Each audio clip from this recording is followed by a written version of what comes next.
Shalom bien-aimés, bienvenue sur cette plateforme Le Réveil des Héroïnes. Que la grâce et la faveur de l'Éternel te localisent là où tu es. Que le Saint-Esprit te fasse du bien. Nous sommes jeudi et comme chaque jeudi, nous parlons sur le mariage ou sur le célibat. Jeudi TCM, tout sur le célibat et le mariage. Femme, tiens-toi bien car ce thème te concerne. Notre thème du jour est « Femme, sois la sentinelle de ta maison ». Notre TCM du jour est tellement important que je vais inviter pas seulement les mariés à l'écouter, mais les célibataires qui aspirent au mariage. Parce que plus tôt tu as connaissance de certaines choses, plus tôt tu as la révélation de certains secrets, et plus tu gagnes en force, en maturité, pour faire face à des situations et plus tu gagnes du temps pour marcher dans ta destinée. Alléluia. Aujourd'hui, notre thème dit ceci, femme, sois la sentinelle de ta maison. Nous allons particulièrement parler d'une femme belle de figure, d'une femme remplie de bon sens, d'une femme réfléchie, avertie, pieuse, respectueuse et respectable. Cette femme s'appelle Abigail. Dans la Bible, la parole de Dieu va nous le dire dans 1 Samuel. Nous allons voir dans 1 Samuel le chapitre 25. Quand on a dit qu'un homme qui s'appelait Nabal avait une femme qu'on appelait Abigail. C'était une femme de bon sens et belle de figure.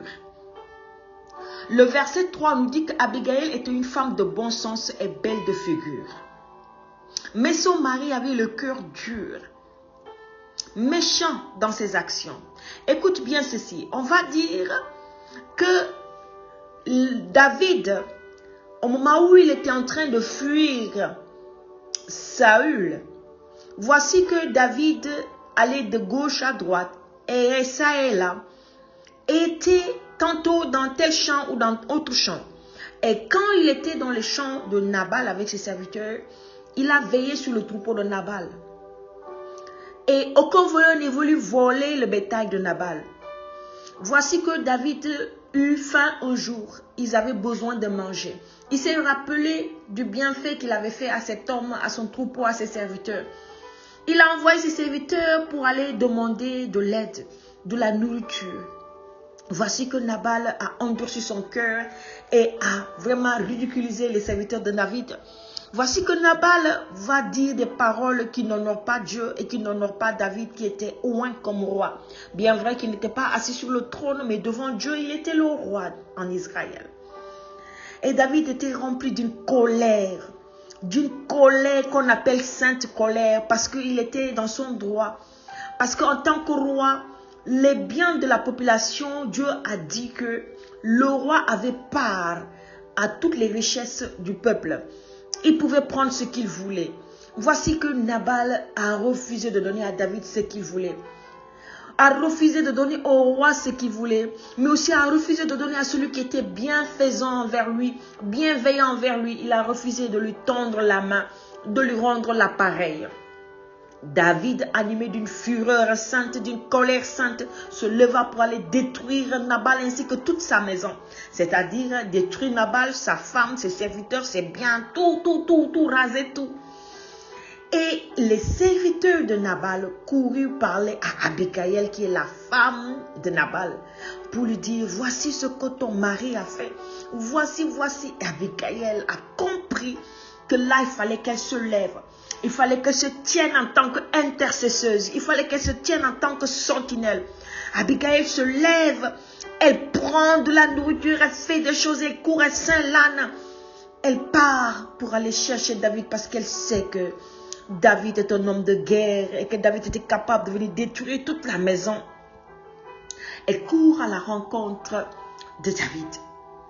Voici que Abigail, après avoir appris cela, a pris tout ce qu'il fallait, toutes les mesures nécessaires, est partie. On a dit au verset 23 que lorsqu'Abigail aperçut David, elle descendit rapidement de l'âne, tomba sur sa face en présence de David et se prosterna contre terre. Elle se prosterna contre terre pour demander pardon. Pour demander pardon. Pour demander pardon. Parce que cet homme-là, qui est Nabal, n'a pas bien agi. Et parce que David représentait le roi, représentait Dieu en Israël, représentait l'autorité, la puissance de Dieu en Israël, parce qu'il était le choix et loin de Dieu. Il n'était pas seulement roi, mais il avait une onction prophétique sur sa vie. Abigail va se jeter à ses pieds. Elle dit, à moi la faute, mon Seigneur. Permets à ta servante de parler à tes oreilles et écoute les paroles de ta servante. Que mon Seigneur ne prenne pas garde de ce que ce méchant homme Nabal a fait. Car il est comme son nom, Nabal est son nom. Il y a de la folie en lui. Et moi, ta servante, je n'ai pas vu les gens que mon Seigneur a envoyés. Abigail va intercéder en faveur de sa maison. Elle va dire, à moi la faute. À moi la faute. Vu que je me prosterne à tes pieds, j'implore ton pardon, j'implore ta grâce, à moi la faute. Aie compassion de moi, aie pitié de moi et pardonne-moi. Ne calcule pas le mal que quelqu'un t'a fait. Ne calcule pas le mal que cette chef de famille t'a fait. Ne calcule pas ce mal que cet homme t'a fait. Mais regarde, je prends la faute sur moi. Me voici, aie pitié. Garde-toi de commettre une faute, un péché en Israël. Garde-toi de t'asseoir sur le trône avec le sang d'un homme entre tes mains. Garde-toi de le faire. Abigail a pu parler avec sagesse à David et le cœur de David a été touché.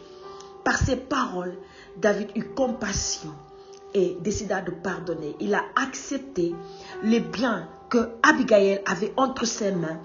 Il a décidé de pardonner à la maison de Nabal. Bien-aimé, je suis en train de te dire ceci. Abigail a intercédé. Elle a fait la médiation entre sa maison et David, le roi David. Et comment cette histoire peut nous enseigner? C'est-à-dire, nous, en tant que femmes, nous sommes des médiatrices. Nous sommes des intercesseuses, des sentinelles pour notre maison. Nous pouvons voir le mal venir de loin et décider de nous asseoir, fléchir le genou et dire au roi des rois, le Dieu de gloire. Abigail s'est prosternée devant le roi d'Israël en homme. Mais nous nous prosternons devant le roi des rois, l'éternel des armées, le Dieu vivant. Nous nous prosternons au nom de Yeshua et nous disons, oh Seigneur Père, aie pitié. Aie pitié de ma maison. Aie pitié de mon mari, aie pitié de mes enfants. Aie pitié de notre situation. Oh Seigneur, aie pitié pour notre foyer. Nous implorons ta miséricorde pour ce foyer. J'implore ta miséricorde. Aie pitié de mon mari. Visite mon mari. J'implore ta miséricorde sur sa vie. Aie pitié de mon enfant. Vois la situation qu'il traverse. Vois. Peut-être on a un enfant têtu, terrible, qui dévie. Un enfant qui refuse de marcher sous les instructions divines. La solution, ce n'est pas de frapper cet enfant-là. Le bâton ne va pas ramener cet enfant, ne va pas ramener le corps de cet enfant, Dieu. Mais la puissance du Saint-Esprit peut ramener le corps de cet enfant, Dieu. Peut-être, je ne sais pas, tu es marié à un homme qui n'est pas encore en Christ réellement. Que le diable est en train d'utiliser pour te détruire. Que le diable est en train d'utiliser pour te décourager. Tu es en train de voir sa vie misérable et tu dis pourquoi cela est sur ma vie. Pourquoi ce fardeau? Qu'est-ce que j'ai fait pour mériter ça? Et pourtant je ne fais que le bien. Seigneur, qu'est-ce que j'ai fait? Le problème n'est pas qu'est-ce que tu as fait. Le problème est qui es-tu? Parce que tu es devenue une citoyenne du royaume de Dieu. Alors tu as défié les forces des ténèbres qui vont se liguer matin et jour, matin et soir. Oui, pour voir comment faire pour te détruire. Mais le Seigneur dit dans sa parole, le diable rôde comme un lion rugissant, cherchant qui dévorait. Résistez-lui avec une foi ferme. Résiste-lui dans la prière avec une foi ferme. En te tenant comme une sentinelle pour ta maison. Tu vois, la décision que ton époux est en train de prendre n'est pas la bonne. Tu dis, Seigneur, que ta volonté seule se fasse. Si telle n'est pas ta volonté, je refuse cela. Peut-être je suis une femme, on dira que, oui, je n'ai pas le dernier mot, c'est normal. Mon mari est le chef de famille, le chef de la maison. Mais moi, en tant que femme, j'ai mes genoux et j'ai ma voix. Je suis une sentinelle et je peux prier pour que la volonté de Dieu s'effectue. Pour que Dieu ramène la sagesse. Pour que Dieu amène son autorité. Pour que Dieu révèle ses voies. J'ai le droit et le devoir de le faire. Femme, j'aimerais te dire que ce qui est en toi est plus grand. J'aimerais te dire que celui qui vit en toi est plus puissant. Et celui-là, c'est Jésus-Christ de Nazareth. J'aimerais te dire que la puissance authentique de Dieu manifestée par le Saint-Esprit est en toi. J'aimerais te dire que tu es enfant de Dieu, fille de Dieu par la présence du Saint-Esprit en toi. J'aimerais te dire que le Saint-Esprit a fait de toi une nouvelle créature. J'aimerais te dire que Dieu a mis en toi un dépôt que tu dois utiliser. Que tu dois te lever pour ton mari incirconcis. Ton mari incrédule. Ton mari qui ne fait pas les choses comme Dieu le veut. Tu peux te lever pour prier en faveur de cet enfant. Tu peux te lever pour prier en faveur de vos défis financiers, spirituels, émotionnels, sociaux. Tu peux te lever pour prier, intercéder. Tu vois une situation qui ne répond pas aux normes de Dieu. C'est de ton devoir de te lever et dire, oh, pas ça Seigneur, pas ça dans ma maison, pas cette maladie, pas cette attitude, pas ce caractère, pas cette décision. Par cela, Seigneur, je refuse la volonté du diable. J'appelle le règne de Dieu. J'appelle la souveraineté de Dieu dans ma maison. Je bénis mon mari. J'aimerais te dire à toi, femme, apprenons à prier pour nos époux. Ils n'ont pas besoin de savoir que nous prions pour eux.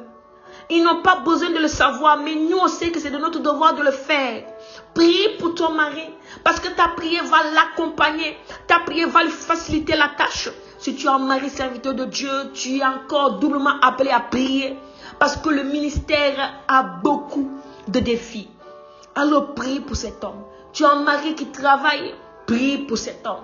Parce qu'il est exposé aux forces externes. Prie pour cet homme.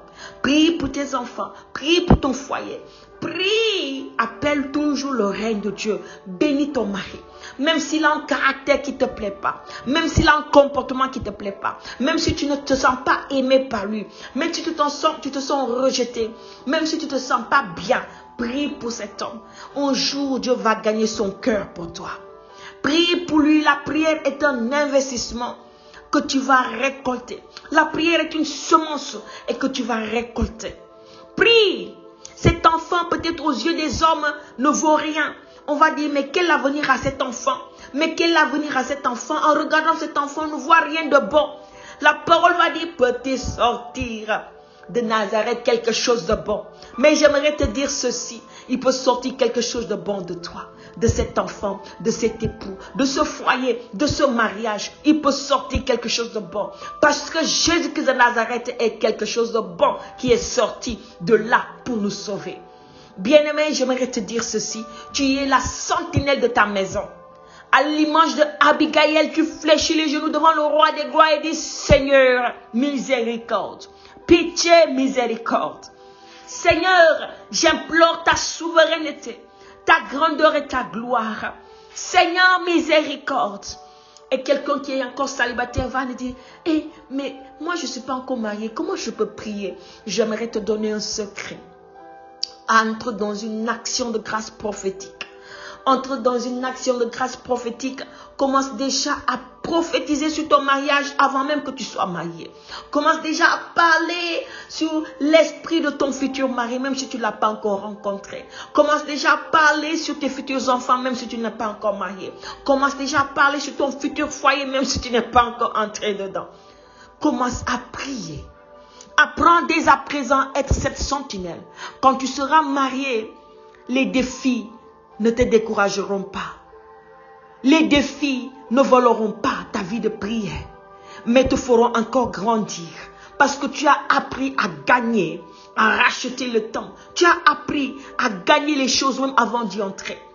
Quand tu pries avant d'entrer quelque part, tu possèdes la porte de tes ennemis. En bénissant Rachel, qui partait, Rebecca, qui partait rejoindre son mari, sa famille disait, possède la pose, puisses-tu posséder la porte de tes ennemis. Ils l'ont béni. Elle était sur le point d'aller rejoindre son mari, d'aller être un avec son mari. Et sa famille l'a bénie en déclarant des paroles sur sa vie. Quand elle est entrée dans ce mariage, elle était appelée à ne pas féconder. Selon la parole de Dieu, elle était stérile. Mais parce que des paroles ont été dites sur sa vie, son mari s'est levé et a béni ses entrailles. Et d'elle sont sortis un peuple. J'aimerais te dire ceci. Le Seigneur est fidèle.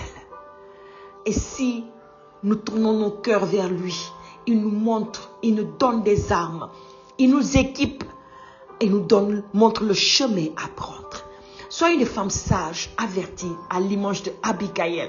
Et nous le pouvons être encore plus parce que le Saint-Esprit a fait de nous sa demeure. Abigail n'était pas le temple du Saint-Esprit, mais avait la sagesse divine. Nous avons plus qu'elle ce qu'elle avait. Nous sommes le temple de Dieu, le lieu où réside la sagesse immense de Dieu, la grandeur de Dieu, la sainteté de Dieu. Le lieu où on peut avoir la révélation du cœur de Dieu. Alors nous pouvons encore faire mieux qu'Abigail. Femme, je t'invite aujourd'hui à te fortifier, à ceindre tes reins et à te lever comme une sentinelle pour ta maison, à prier pour ton mari, pour tes enfants. Même si tu n'as pas encore d'enfants, prie. Le Seigneur va te répondre. Je le crois au nom de Yeshua. Et je veux te bénir ce matin en disant ceci. Que la paix et la grâce de Dieu soient sur ta vie. Ce qui a amené la peur dans ton cœur puisse maintenant être arraché de ton cœur. Que cette source de peur soit arrachée. Et que la vie de Dieu, l'assurance par le Saint-Esprit soit ton partage. Et que tu te lèves comme une vaillante guerrière pour ta maison, pour ton époux, pour tes enfants, pour ton foyer. Et le Seigneur t'est favorable au nom de Jésus. Je suis en train de déclarer sur la vie d'une femme qui vit une épreuve difficile que le Seigneur te restaure. Je suis en train de prier maintenant. Je veux prier pour le cerveau de quelqu'un. Je ne sais pas qui a mal à la tête. Très souvent, tu as très mal à la tête. Très mal à la tête. Je vois en ce moment ce cerveau et je veux bénir ce cerveau. Je veux que tu puisses poser ta main sur ta tête. Et je proclame sur ta vie que ces maux de tête cessent maintenant. Au nom de Jésus-Christ, je bénis, Seigneur, ce cerveau, Seigneur. Je déclare maintenant la vie, maintenant. Je déclare que ces douleurs, quelle que soit son origine, maintenant est ôtée de ce cerveau au nom de Jésus. Je proclame que ces migraines, ces céphalées, ces maux de tête, oui, Seigneur, cesse maintenant et que leur origine est brisée au nom de Jésus. Je proclame la guérison totale maintenant dans le merveilleux et glorieux nom de Jésus-Christ de Nazareth. Amen. Bien-aimé, je t'invite à partager autour de toi afin de bénir une vie, afin de sauver un mariage, afin de fortifier une épouse, une femme qui aspire au mariage. Dans le merveilleux et glorieux nom de Jésus, nous avons prié. Shalom chez toi.